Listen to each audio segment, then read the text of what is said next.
نحمده ونصلي على رسوله الكريم اما بعد۔ میرے محترم بزرگوں اور عزیز ساتھیوں، پچھلے جمعے کو آپ حضرات کے سامنے ماں باپ کا جو ذکر اللہ تبارک و تعالی نے قرآن کریم کے اندر کیا ہے، ان کے احسانات ہمارے اوپر کیا کیا ہیں، اور کوئی بھی رشتہ ایسا نہیں ہے کہ اللہ نے ہر رشتہ قرآن میں بیان کیا اور صرف ماں باپ کا رشتہ ہے۔ تو اس کے متعلق آپ کو باتیں بتلائی تھی کہ ہمارا فریضہ کیا ہے ماں باپ کے حق میں، کہ ہمیں ان کو کس طریقے سے ان کی خدمت کرنی چاہیے، کس طریقے سے ان کی دعائیں لینی چاہیے، یہ باتیں بتلائی تھی۔ بے شک ان کے ہمارے اوپر بہت سارے احسانات ہیں، وَوَصَّيْنَا الْإِنسَانَ بِوَالِدَيْهِ إِحْسَانًا، والدین کے تمہارے اوپر بہت سارے احسانات ہیں۔ حَمَلَتْهُ أُمُّهُ كُرْهًا وَوَضَعَتْهُ كُرْهًا، ماں نے تمہیں تکلیف پر تکلیف اٹھا کر پیدا کیا۔ تو یہ سب ہماری ذمہ داری ہے کہ ہم ان کی خدمت کریں۔ اس کے فوراً بعد اللہ تبارک و تعالی نے قرآن کریم کے اندر ماں باپ کے جو بعد ہمارا جو حق ہے وہ اولاد کے لیے ہے۔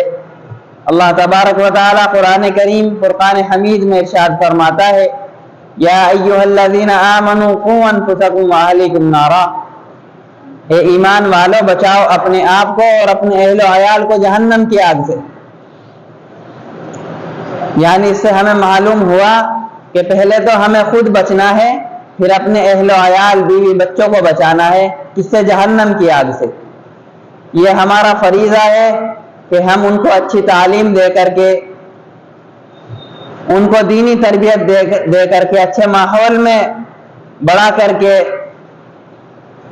اور دنیاوی تعلیم ہم منع نہیں کرتے کہ دنیاوی تعلیم نہیں دیں، دنیاوی تعلیم بھی ضروری ہے، لیکن جو آخرت میں کام آنے والی ہے، دنیا میں بھی کام آنے والی ہے، وہ ان کو تعلیم دیں، جب ہی ان سے جہنم کی آگ سے بچا جا سکتا ہے۔ اگر ان کو آخرت کا علم ہوگا، آخرت کے بارے میں علم ہوگا، تو جب ہی وہ کامیاب ہیں۔ تو اس سے کیا معلوم ہوا؟ یا ایھا الذین آمنوا قوا انفسکم واہلیکم نارا، اے ایمان والو بچاؤ اپنے آپ کو اور اپنے اہل و عیال کو۔ اس چیز کی بھی کل قیامت کے دن پکڑ ہوگی کہ آپ نے اسکول اور کالج کی، یونیورسٹیوں کی پڑھائی تو پڑھا دی، لیکن آخرت کی پڑھائی، دینی تربیت ان کو نہیں دی، حلال اور حرام کی ان کو تمیز نہیں سکھائی۔ اللہ کے نبی صلی اللہ علیہ وسلم کی حدیث ہے، فرمایا طلب العلم فریضۃ علی کل مسلم، علم دین کا حاصل کرنا ہر مسلمان مرد عورت پر فرض ہے، اتنا کہ اس کو حلال و حرام کی پہچان ہو سکے۔ تو ہمیں یہ فریضہ ہمارا ہے اپنی اولاد کے لیے، اور قرآن یہ کہہ رہا ہے ان من ازواجکم واولادکم عدوا لکم فاحذروہم، کہ ان سے محبت نہ کرو، اتنی نہ کہ آگے چل کے تمہارے دشمن بن جائیں۔ ٹھیک ہے، قرآن کبھی نہیں کہتا کہ محبت کرو، روکتا ضرور ہے کہ زیادہ نہ کرو جس کی وجہ سے وہ آگے چل کے تمہارے دشمن بن جائیں۔ تمہاری یہ فطرت میں ہے کہ محبت تو ظاہر سی باتیں ہوگی، لیکن روکتا ہے زیادہ نہ کرو جس کی وجہ سے تم ان کی محبت میں آ کر حرام کمائی میں ہاتھ ڈالو گے، جھوٹ بول کے کمائی کرو گے، ان کو اچھے سے اچھا کھلانے کے چکر میں حرام کمائی کماؤ گے۔ تو یہ کیا ہے؟ یہ کون کرواتی ہے؟ محبت کرواتی ہے۔ یہ ان کی محبت کراتی ہے جو کہ آدمی انسان مجبور ہو جاتا ہے حرام کمائی میں ہاتھ ڈالنے کے لیے۔ آج یہی ہو رہا ہے، جھوٹ بول کے ہم مال بیچتے ہیں، جھوٹ بول کے تجارت کرتے ہیں، تو یہ کیا ہو رہا ہے؟ تو ہمیں ان سے بچنا چاہیے اور اپنی اولاد کو اچھی تربیت دینی چاہیے، ورنہ کل قیامت کے دن آپ کی پکڑ ہوگی۔ اللہ کے نبی صلی اللہ علیہ وسلم ایک مرتبہ لیٹے ہوئے تھے،